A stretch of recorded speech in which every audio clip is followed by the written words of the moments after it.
Hi and welcome to my channel. In a recent video, I shared how I downsized from a 3-bedroom to a 1-bedroom apartment. Whether you're downsizing or just doing a massive declutter, in this video I'll share with you my actual process and give you some tips to make the transition smoother. Here's how to downsize your space. S is for scope. If you've already decided where you're moving to, it's wise to scope out the place so you get an idea what you're working with. Visualize how you'd like to use the space. Think of where you'll place your furniture and other possessions. Check on your cupboard space. Take photos, videos, and measurements to help you in the process.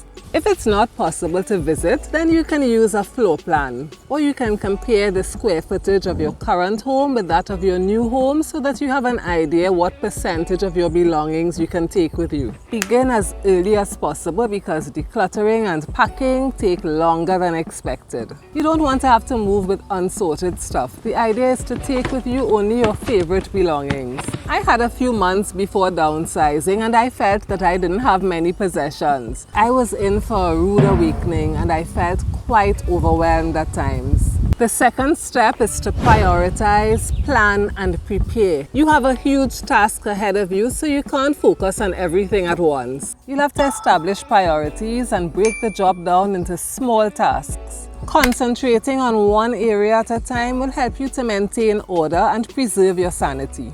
So decide where you're going to start. I chose my kitchen. My kitchen cupboards were full of items that I had accumulated and some that I had gotten from my parents' home. I knew I'd have quite a lot to sell and donate, and I wanted to get off to an early start.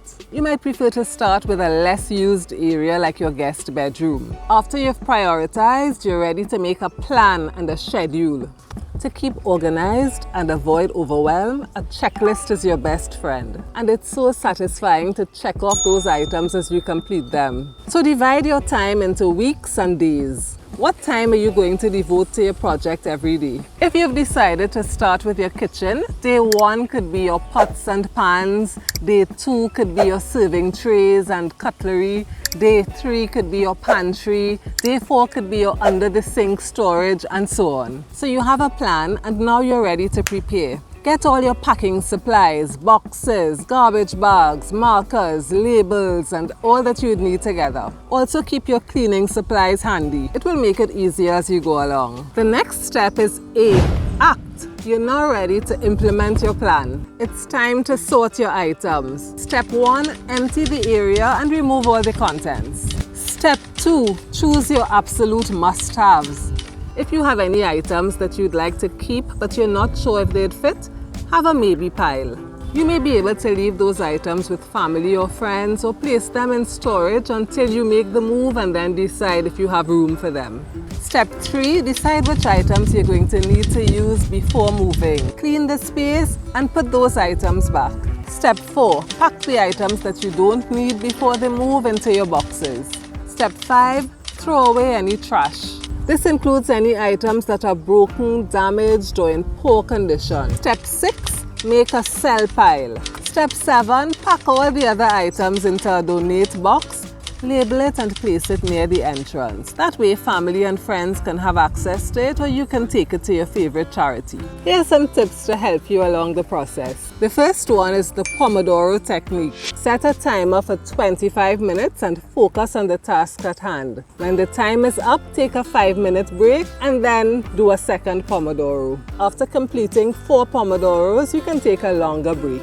The second tip is to work when your energy is at its highest. I used to work early in the morning. That's when my energy is at its peak and I feel motivated. The third tip is to pack as you go. Any items that you want to keep but won't be using before the move, go ahead and pack them in boxes. Speaking about packing, you're going to need labels and spreadsheets. I gave each box a number and a location. So if I had 6 boxes for my kitchen items, I would label them 1 to 6, kitchen. On the label, I'd also write the contents. Then I also created a spreadsheet where I would itemize the contents of each box. That way, if I didn't have access to the boxes or the labels got unstuck during the move, I'd still know where my items were. The next tip is about deciding whether to sell or donate. Most items will sell for much less than you think they're worth or just a fraction of the purchase price. Also, pricing and posting items and following up on queries and appointments can be quite time-consuming. If your time is limited or you don't want the hassle, donate the items to friends, family, or your favorite charitable organization. But if you can spare the time and you need the extra cash, then selling is the way to go. I sold many items on Facebook Marketplace. It worked out quite well for me, and sometimes when people came to collect their items, they saw other items that they were interested in. Try to dispose of your donate and sell items as soon as you can. The next tip is to designate storage areas for your boxes so that they remain orderly and don't get in the way. I was able to store boxes under the stairs and in my guest room. The next step is C.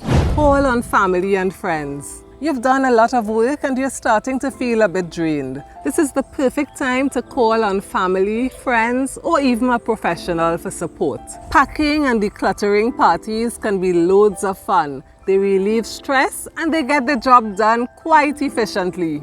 The next step is E. Embrace the memories and enjoy some downtime. You've made lots of memories there and you may be feeling quite emotional.